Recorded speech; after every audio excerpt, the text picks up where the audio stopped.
I found that many people will basically quote out of context Jesus' teachings when he says, "Judge not, lest ye be judged." Many people will quote that verse, but then they'll stop.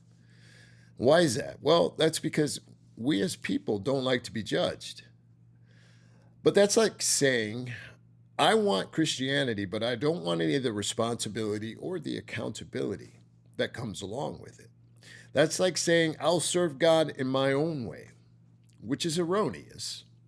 But if you read on further, he goes on to say, judge not so that you don't have to be judged. For whatsoever measure you judge another becomes the standard by which you will be judged. He didn't say you can't judge, but the only way that you're allowed to judge is if you yourself can live up to the standards by which you have dispersed.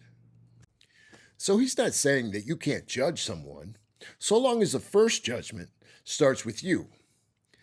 You know, sometimes we overemphasize God's grace and underemphasize God's truth. We're quick to say, I'm saved by grace, without going on further to talk about the conversation about how God doesn't really want you to live in sin. In John 8, he talks about the Pharisees and the Sadducees who basically had rocks ready to stone the woman to death who was a prostitute. And Jesus says, let he who is without sin cast the first stone. And of course, they all dropped the stones. That was an example of God's grace.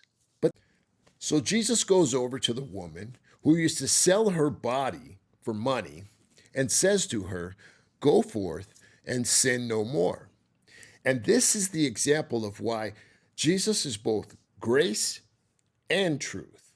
Being saved by the grace is a good thing as long as you're also within the truth.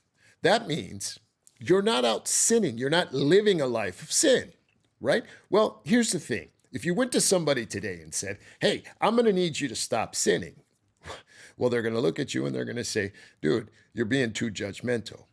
But you're not. Actually, you're being Christ-like, because God doesn't want us to live a life of sin. What he wants is us to elevate our actions to glorify him in everything that we do. Get out there, glorify him. Have a wonderful day.